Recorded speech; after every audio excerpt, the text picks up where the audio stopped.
आंचल की बात सुनकर सभी उसकी तरफ देखने लगते हैं। आखिर लड़की थी कौन और क्या कह रही थी किसी को नहीं पता था। दोनों ऑफिसर से जो मीटिंग के लिए आए थे वह भी बिल्कुल हैरान थे। आंचल ने जीवन की तरफ देखा और टेढ़ी मुस्कुराहट के साथ उसको देखते हुए बोली, मैं सिंघानिया इंडस्ट्री की नई मालकिन की बात कर रही हूँ। क्या तुम भूल गए हो ये टेंडर सिंघानिया इंडस्ट्री को मिला है तो यहाँ पर कंपनी की असली फाउंडर का होना जरूरी है। क्या बोल रही हो? जीवन बिल्कुल हैरान होकर उसे कहता है। वही दोनों ऑफिसर्स बारी बारी एक दूसरे के चेहरे को देख रहे थे। उनको कुछ भी समझ नहीं आ रहा था कि मीटिंग के लिए आए थे और यह सब क्या हो रहा था।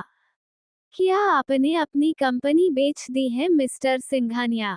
नहीं, इन्होंने अपनी कंपनी भेजी नहीं है बल्कि मेरे नाम कर दी है। अनायरा की आवाज वहां गूंज पड़ती है।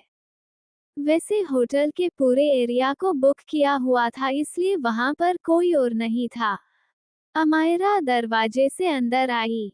सभी उसको आंखें फाड़कर देख रहे थे। अर्नव ने जब उसे देखा तो उसकी हैरानी बिल्कुल सातवें आसमान पर पहुंच गई थी।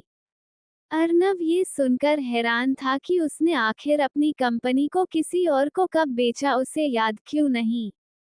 जीवन अनायरा को देखकर अपने दिमाग पर जोर डालता है। उसे याद था कि उसने कहीं ना कहीं तो उसे देखा था लेकिन कहां पर। अचानक उसे याद आया। वो अपने में बड़बड़ाया, अनायरा डिसूजा।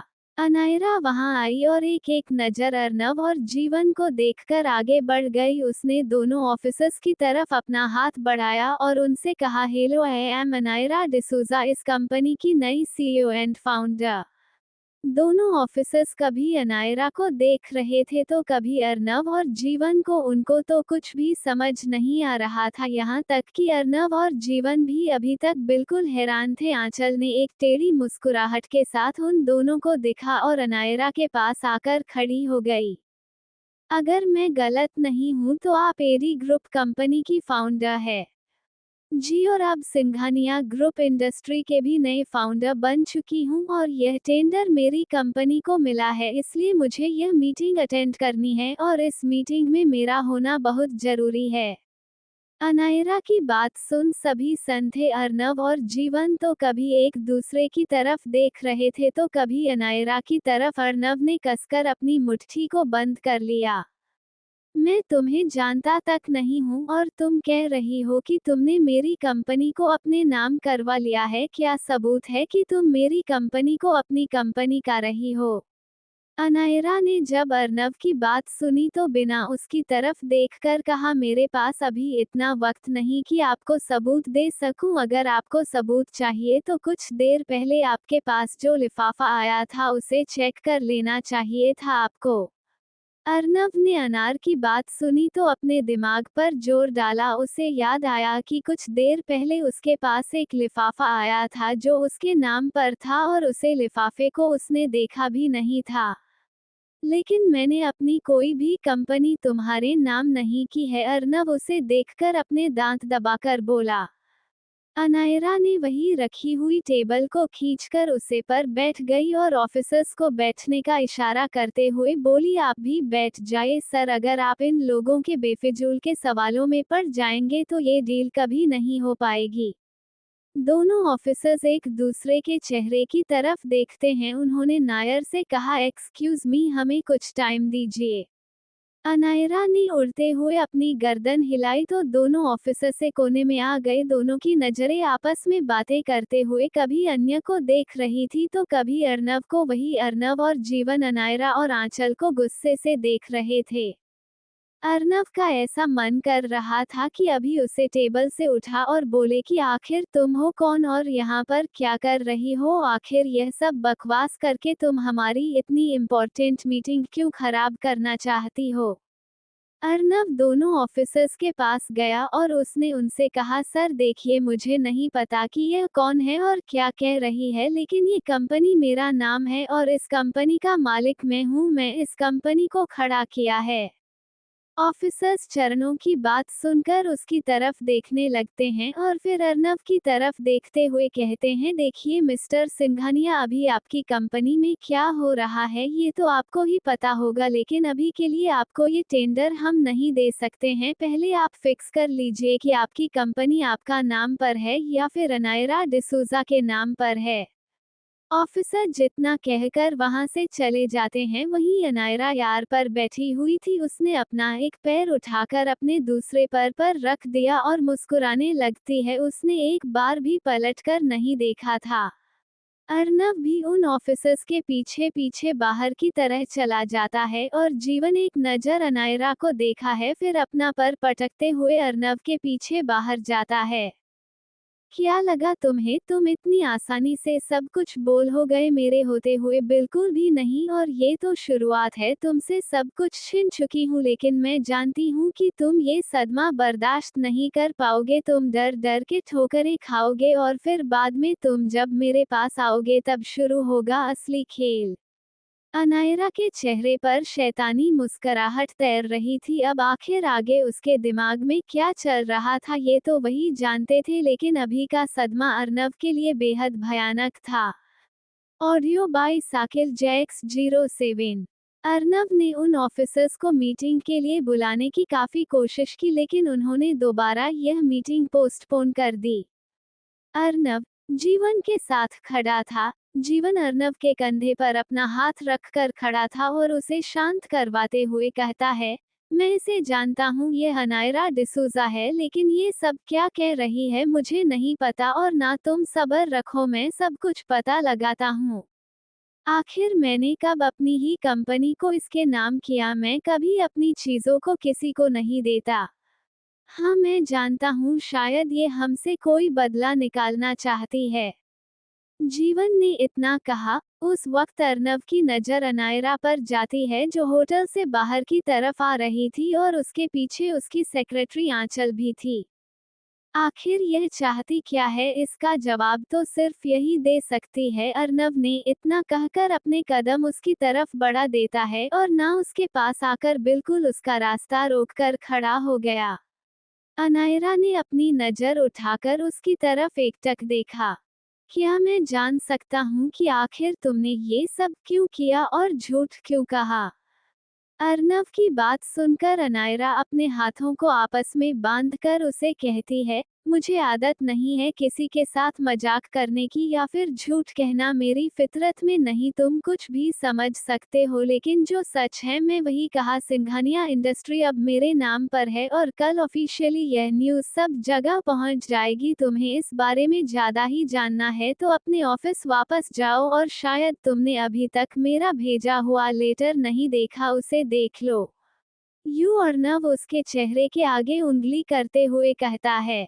अनायरा ने उसे रत्ती भर भी दोबारा नहीं देखा और उसे पूरी तरीके से नजरअंदाज करके वहां से निकल गई। अर्नव उसे जाते हुए देखता रहता है। उसे बेहद गुस्सा आ रहा था, लेकिन गुस्से के पीछे उसकी बेबसी थी। आखिर यह सब कैसे हुआ? जीवन उसके पास आया और उसके कंधे पर हाथ रखते हुए बोला, मैं चलता हूँ तुम्हारे साथ ऑफिस। आखिर क्या था उसे लेटर में, मुझे भी देखना है। जीवन ने इतना कहा और राघव को एक मैसेज सेंड कर दिया, जिस मैसेज में अनायरा के बारे में पता लगाने के लिए कहा था। अर्नव और जीवन वापस ऑफिस आते हैं। अर्नव अपने केबिन में गया, काफी गुस्से में था। उसने अपने टेबल पर रखी हुई सारी चीजों को यहाँ वहाँ पर का और जल्दी से उसे लिफाफे को ढूंढने लगा। फिर उसे याद आया, उसने वह लिफाफा ड्रॉ में रखा था। उसने डोर खोला और लिफाफे को फाड़ते हुए उसे पढ़ने लगा। जब उसने सारे पेपर्स पढ़े तो उसकी हैरानी का ठिकाना नहीं रहा था। उसके हाथ से पेपर्स नीचे गिर गए और अर्नव वही टेबल के सहारे खड़ा हो गया, ऐसे जैसे उसे कुछ भी समझ नहीं आ रहा था। उसकी आंखों से आंसू आने लगे थे, आते भी क्यों ना, आखिर उसने अपनी मेहनत से ये कंपनी खड़ी की थी और उसकी सारी मेहनत एक ही पल में खत्म हो चुकी थी। जीवन ने जब उसे इस तरह से कैसे देखा तो फ्लो से पेपर उठाए और उनको पढ़ने लगा। उसने अर्नव को शांत रहने के लिए भी कहा। उसने जब पेपर्स पढ़े तो हैरान होकर बोला, ये सब कैसे हुआ अर्नव? अर्नव के पास कुछ भी जवाब नहीं था और उसके सोचने समझने की शक्ति भी बिल्कुल खत्म हो चुकी थी। उसे कुछ भी समझ नहीं आ रहा था। उसने अपने होशो आवाज में अपनी सारी प्रॉपर्टी, यहाँ तक कि अपना घर भी अनायरा के नाम कर दिया था। मेरा सब कुछ खत्म हो गया है जीवन। लेकिन ये सब कैसे हो सकता है अर्नव? मुझे नहीं पता। अर्नव ने अपना सर उसके कंधे पर रख दिया और रोने लगा। जीवन को भी कुछ समझ नहीं आ रहा था। अर्नव चिल्लाने लगा। उसके केबिन से ऐसी आवाज सुनकर सभी हैरान हो गए थे। सभी झुक झुक कर उसके केबिन की तरफ देख रहे थे। करीब शाम के 7 बजे बज रहे थे और नौ अपनी चेयर पर अपनी गर्दन दूसरी तरफ लटकाकर बैठा था। उसकी आंखें बंद थी और चेहरा छत की तरफ था। जीवन वहीं सोफे पर बैठ न जाने कौन कौन सी फाइल्स चेक कर रहा था। उसने टीवी का रिमोट उठाया और टीवी चला दी। जैसे ही उसने टीवी चलाई तो न्यूज़ चैनल पर हर तरफ एक ही न्यूज़ थी कि सिंघानिया कंपनी अब अनायरा डिसूजा की है। जीवन में ऑफिस के सारे एम्प्लॉयज को आज जल्दी घर पर जाने को कह दिया था, इसलिए ऑफिस में सिर्फ अर्नव और जीवन ही थे। जीवन ने जब ये देखा तो न्यूज़ चैनल बदल दिया, लेकिन हर न्यूज़ चैनल पर सिर्फ एक ही खबर आ रही थी। वैसे तो अभी तक अन्य की तरफ से कोई ऑफिशियल स्टेटमेंट नहीं आया था और अर्नव की तरफ से भी कोई ऑफिशियल स्टेटमेंट नहीं गया था, इसलिए मीडिया वाले सिर्फ इस बात की पुष्टि कर रहे थे और अपनी तरफ से न जाने क्या क्या सबूत पेश कर रहे थे। वही टेबल पर रखा हुआ अर्नव का मोबाइल भी बज रहा था, लेकिन अर्नव ने अभी तक किसी का भी कॉल उठाया नहीं था। अर्नव की कंपनी में जितने भी लोगों ने इन्वेस्ट किया था वह सभी यही सवाल पूछ रहे थे कि अगर अर्नव की कंपनी की मालकिन बदल चुकी है तो क्या उनको उनका पैसा वापस मिलेगा या फिर नहीं। कुछ लोगों ने तो उसकी कंपनी से अपने शेयर्स वापस बेचन भी शुरू कर दी है थे। अर्नव की कंपनी के शेयर्स प्राइस काफी ज्यादा गिर चुकी थी। अर्नव का मोबाइल जब बार बार बज रहा था तो अर्नव ने उसे कॉल रिसीव करने को कहा, पर अर्नव ने गुस्से से मोबाइल उठाकर टीवी पर दे मारा। मोबाइल और टीवी दोनों टूट चुके थे। अर्नव इतना करते हुए जोर से चिल्ला उठना है और वही जीवन ये सब देखकर अपनी आंखें बंद करते हुए अपना माथा पकड़ लेता है। अर्नव ने गुस्से में आकर अपना मोबाइल तोड़ दिया और इसके बाद घर से काफी सारे कॉल आए, लेकिन किसी भी कॉल का वो कोई जवाब नहीं दे पाया। न ही किसी क्लाइंट के कॉल का जवाब दे पाया। सभी क्लाइंट्स जीवन को कॉल कर रहे थे। जीवन भी सब कुछ संभाल रहा था। जब अर्नव ने अपना मोबाइल तोड़ा था उस वक्त आन्या उसे कॉल कर रही थी, लेकिन उसने नाम देखे बगैर मोबाइल तोड़ दिया था, जिसकी वजह से आन्या भी बेहद परेशान हो रही थी क्योंकि अर्नव का मोबाइल स्विच ऑफ बता रहा था। वही जीवन जो ऑफिस में था, उसके पास आन्या का कॉल आता है। जीवन, ये सब क्या आ रहा है टीवी पर? भाभी, पता नहीं चल रहा, हमारी कंपनी को किसी ने जबरदस्ती अपने नाम करवा लिया है। हाँ, टीवी पर बता रहे हैं कि अर्नव ने अपनी सारी प्रॉपर्टी किसी अनायरा के नाम कर दी है। नहीं भाभी, ये सब सच नहीं है। अर्नव कभी ऐसा नहीं कर सकता है। तो फिर ये सब क्या है? जीवन, प्लीज तुम अर्नव को लेकर घर आ जाओ। सभी उनका वेट कर रहे हैं। माँ और पापा भी बेहद परेशान है। आन्या के कहने पर जीवन खामोश हो गया। भाभी, वो क्या हुआ? जीवन, एक काम करो, तुम अर्नव से मेरी बात करवाओ। मैं उन्हें कहती हूँ घर आने को। मैं जानती हूँ वो काफी परेशान हो गए, आखिर अचानक ये सब हो गया है। आन्या के कहने पर जीवन गहरी सांस लेते हुए बोलता है, भाभी, वो अर्नव तो यहाँ नहीं है, वो लॉयर के पास गया है। जीवन के कहने पर आन्या थोड़ा परेशान होकर बोली, मगर तुमने उन्हें अकेले क्यों जाने दिया? तुम जानते हो ना इस वक्त उनका दिमाग ठीक नहीं होगा, अगर उन्होंने कुछ गलत कर लिया तो। भाभी, आप भी तो जानती हैं ना, अगर मैं इस वक्त उसे कुछ भी कहा तो वो बहुत गुस्सा करेगा, और मैंने उसे कहा था कि मैं उसके साथ चलता हूँ, लेकिन उसने मना कर दिया। लेकिन उनका कॉल भी नहीं लग रहा। उनके मोबाइल को क्या हुआ है? स्विच ऑफ क्यों बता रहा है? भाभी गुस्से में उसने अपना मोबाइल तोड़ दिया, जीवन में भी परेशान होकर कहा। लेकिन आन्या भी क्या कर सकती थी? वो जानती थी कि अर्नव ने ये कंपनी अपनी कितनी मेहनत से खड़ी की थी। वो कितना पागल था अपने काम को लेकर, कितना प्यार था उसे अपने काम से, लेकिन एक झटके में सब कुछ खत्म हो गया। अर्नव ने अपनी कार उस लॉयर के घर के बाहर रोकी जिसने उसे वो पेपर्स भेजे थे। वॉचमैन जो दरवाजे पर बैठा हुआ था वो अर्नव को देखकर उसे वहां से जाने को कहता है। 8 बज रहे हैं इस वक्त, साहिब किसी से नहीं मिलते हैं, तुम जाओ, यहाँ पर कल आना। अर्नव को वॉचमैन की बात सुनकर बहुत गुस्सा आता है। ऐसे लोगों को अपने घर पर डबल सैलरी में रखने वाला अर्नव आज बेबस था। एक ऐसा आदमी जिसकी कोई हैसियत नहीं थी, वो अर्नव को अका से वहां से जाने को कह रहा था। दरवाजा खोलो, मुझे तुम्हारे साहिब से अभी और इसी वक्त मिलना है। नहीं मिल सकते, बोला ना। उन्हें कहो अर्नव सिंघानिया आया है और उनसे मिलना चाहता है।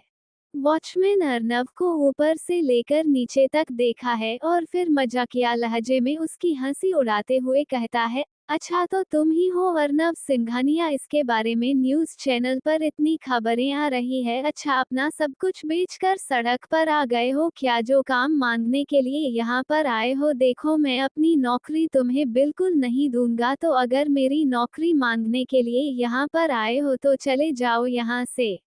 वॉचमैन ने उसे पर व्यंग्य करते हुए कहा। अर्नव को ये बात बिल्कुल भी पसंद नहीं आई। उसने अपनी पीठ से बंदूक निकाल और उस पर तानकर बोला, दरवाजा खोल, बहुत हुई तेरी बकवास।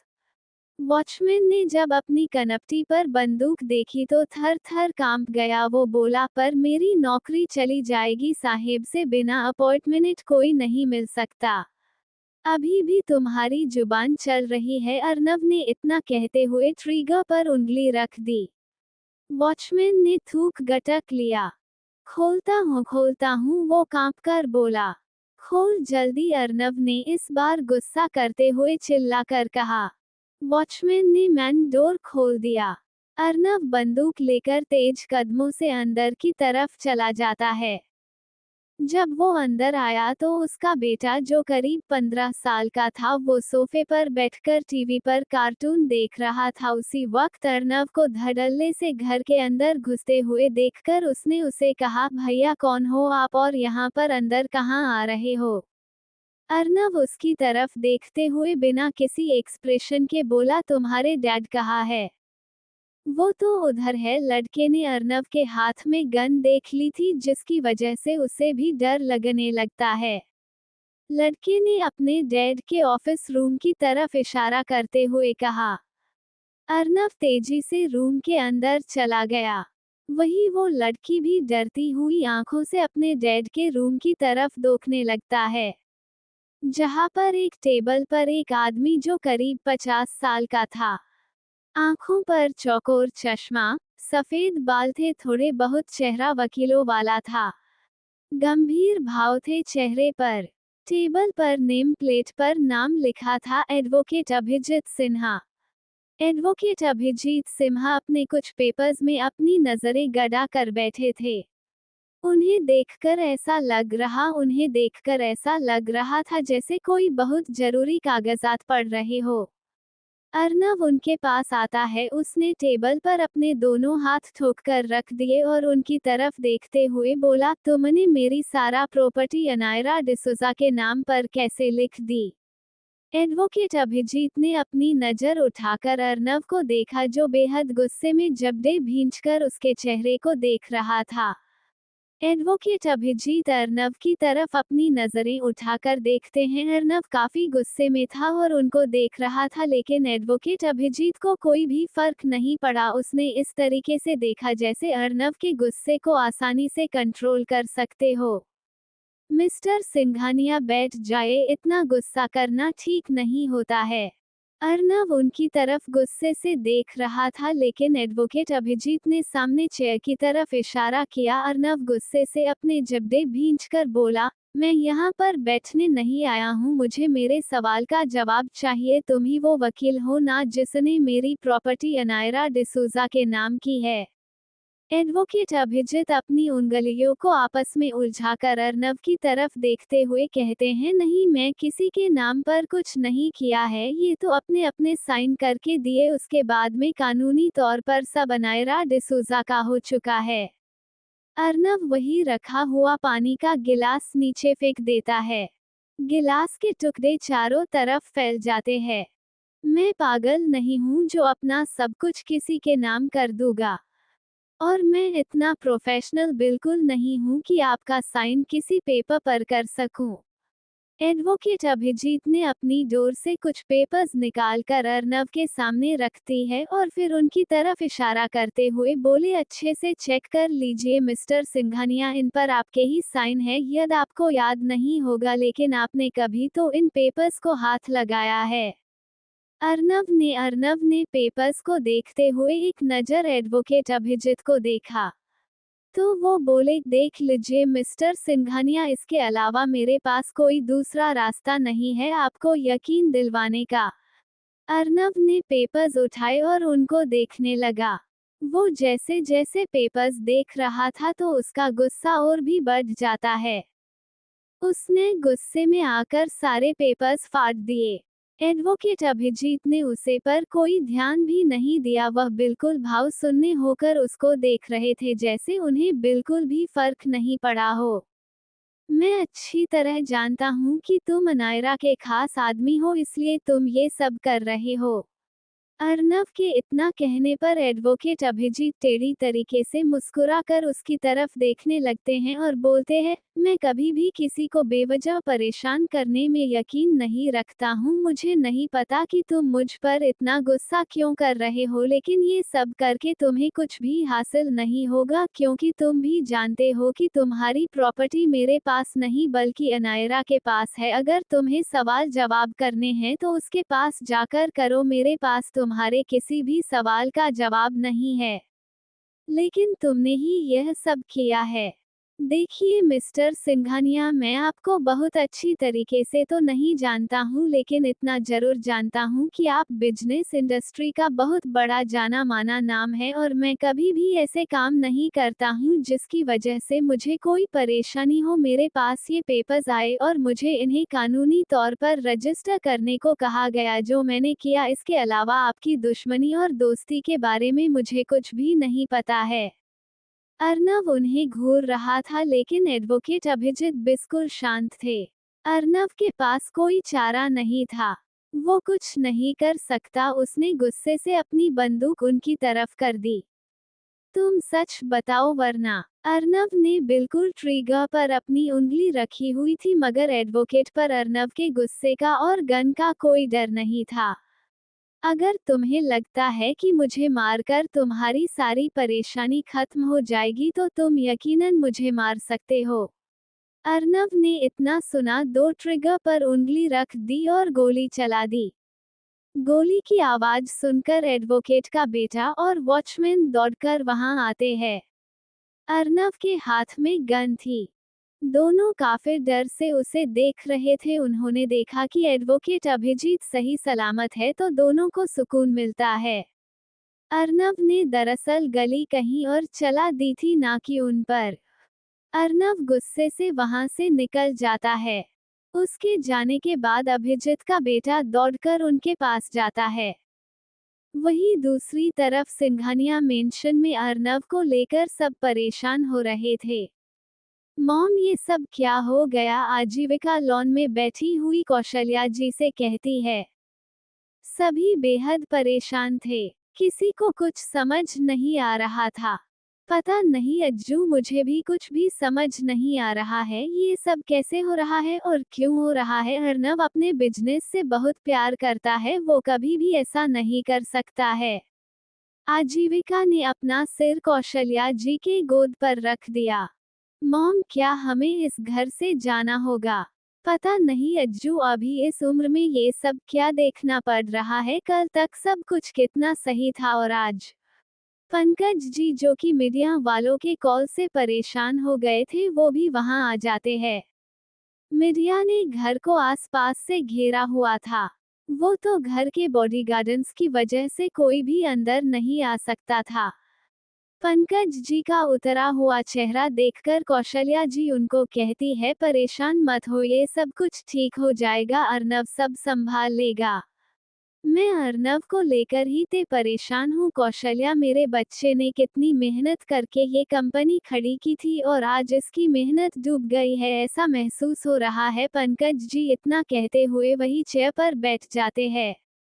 वो अपने सिर पर हाथ रख लेते हैं। कभी समय हमारे अनुकूल नहीं होता है, जब हमें लगता है कि सब कुछ सही चल रहा है तो अचानक ऐसा कुछ हो जाता है जिसके बाद सब कुछ बिखर जाता है।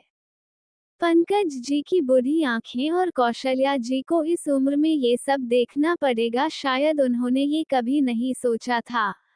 वो इस समझ बेघर हो जाएगा, उन्हें यकीन नहीं था। अर्नव ने अपने काम की वजह से अपने आसपास दोस्त कम और दुश्मन ज्यादा पाले हुए थे। इसलिए इस समय हर कोई अपने हिसाब से उसके बारे में खबरें छाप रहा था और खबर छपवा रहा था। आन्या भी वहां पर आई। नो पंकज जी और कौशल्या जी को देखकर बोली, माँ पापा खाना खा लीजिए, आप दोनों का इस तरह भूखा रहना ठीक नहीं है। बेटा, खाना खाने के लिए भूख का होना भी तो जरूरी है। ये सब जो हो रहा है उसे देखकर तो ऐसा लग रहा है जैसे हमने सब कुछ खो दिया है। भूख प्यास सुख चैन, कौशल्या जी दुखी होते हुए कहती है। नहीं, आप अब सब मत कहिए, अर्नव सब कुछ संभाल लेंगे, आन्या ने अपने आंसू छिपाते हुए कहा।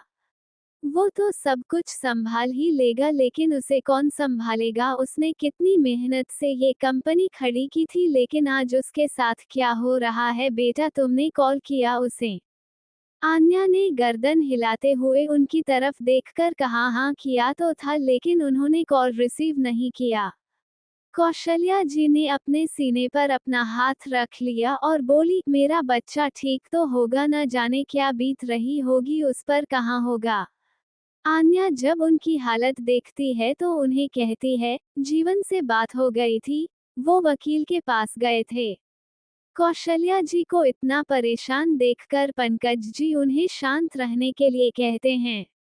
तभी सभी का ध्यान मैन डोर की तरफ जाता है। जब कार का हॉर्न उनके कानों की तरफ आता है। कार पॉक करके जीवन कार से बाहर निकला। जीवन उन सभी को देखकर उनके पास आया। आन्या कार की तरफ देख रही थी। उसे लग रहा था जैसे अर्नव कार से बाहर आएगा, लेकिन कार में तो कोई भी नहीं था। आन्या ने जीवन को सवालिया नजरों से देखा। जीवन उनके चेहरे की तरफ देखा है, फिर अपनी नजरें हटाकर कौशल्या जी के चेहरे की तरफ देखा है। कौशल्या जी ने जीवन की तरफ देखते हुए कहा, अर्नव कहाँ है जीवन? Audio by Sakil Jacks 07। Arnav अपनी कार को एक बड़े से अपार्टमेंट के नीचे रोकता है। यह अपार्टमेंट उसके ही एक दोस्त का था, इसलिए उसे वहां आने जाने पर कोई भी रोक टोक नहीं थी और इसी अपार्टमेंट के 5th फ्लोर पर अनायरा भी रहती थी। अर्नव उस अपार्टमेंट के अंदर गया। वो सीधा लिफ्ट से 5th फ्लोर पर जाता है। उसने जोर जोर से दरवाजा खटखटाना शुरू कर दिया। अनायरा ने दरवाजा खोला। जैसे ही अनायरा ने दरवाजा खोला तो सामने अर्नव था। अर्नव ने जब उसे देखा तो उसके चेहरे पर गुस्से के भाव घिर जाते हैं। अनायरा ने अर्नव को देखकर एक टेढ़ी मुस्कुराहट दी। मैं जानती थी कि तुम जरूर आओगे, लेकिन इतनी जल्दी आ जाओगे यह नहीं जानती थी। अर्नव ने उसे गुस्से से दीवार पर लगा दिया और उसकी गर्दन को अपनी हथेली से पकड़ लिया। आखिर चाहती क्या हो तुम मुझसे, और यह सब क्या नाटक है? अनायरा ने अर्नव के चेहरे को देखा जो बेहद गुस्से में था, इतना गुस्सा कि अनायरा उसकी आंखें में धधकती हुई गुस्से की आग को देख सकती थी। अनायरा की आंखों में आंसू आ गए थे। अर्नव ने उसकी गर्दन को इतना टाइटली पकड़ लिया था। अगर मुझे छोड़ोगे तभी तुम्हारे सवालों के जवाब दे पाऊंगी, अनायरा ने उसकी आंखों में देखते हुए कहा। अर्नव ने उसे झटके से आगे की तरफ धकेले दिया। अनायरा उस ओर पर गिर गई। फिर उसने अपने आप को संभाला और जाकर टेबल पर रखा हुआ पानी उठाकर पीने लगी। अर्नव को देखते हुए मुस्कुराकर पानी पी रही थी। अर्नव को उसका इस तरह मुस्कुराना बिल्कुल पसंद नहीं आ रहा था। अनायरा ने पानी पीने के बाद एक गहरी सांस लेकर अर्नव की तरफ देखा और बोली, दरवाजा बंद कर दो और अंदर आ जाओ, बैठकर आराम से बात करते हैं। मैं जानती हूँ अभी तुम बहुत गुस्से में हो और इतने गुस्से में हो कि अपने साथ गन लेकर आए हो ताकि मुझे मार सको।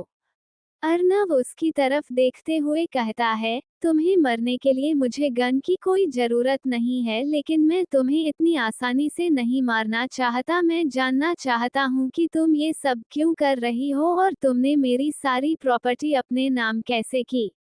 अनायरा हंसकर सोफे पर बैठ जाती है। उसने अपने पैर के ऊपर अपना दूसरा पैर रखा और बिल्कुल किसी रानी की तरह बैठ गई। तुम जानते हो इस दुनिया में सबसे ज्यादा परेशान क्या करता है? जब हम सवालों में उलझे हुए होते हैं और हमारे पास कोई जवाब नहीं होता, तब हम सबसे ज्यादा परेशान होते हैं। हमें कुछ भी समझ नहीं आता, यहाँ तक कि हमारा दिमाग भी काम नहीं करता है। इस वक्त मैं तुम्हें इस हालत में देखकर कैसा महसूस कर रही हूँ मैं नहीं बता सकती, लेकिन तुम्हें देखकर मुझे बहुत सुकून मिल रहा है। द ग्रेट अर्नव सिंघानिया मेरे आगे गिड़गिड़ा रहा है, ये जानने के लिए कि आखिर मैंने ये सब क्यों किया। अनायरा की बातें सुनकर अर्नव का टेम्पर और भी ज्यादा हाई हो रहा था।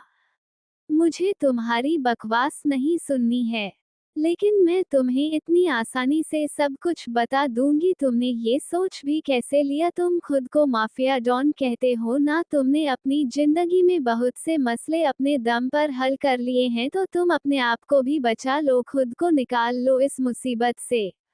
अर्नव पहले तो उसकी यह बात सुनकर हैरान हो गया कि उसे कैसे पता चला अर्नव माफिया डॉन है, क्योंकि यह बात तो किसी को नहीं पता थी। बाहरी दुनिया में तो कोई उसकी इस आइडेंटिटी को जानता भी नहीं था।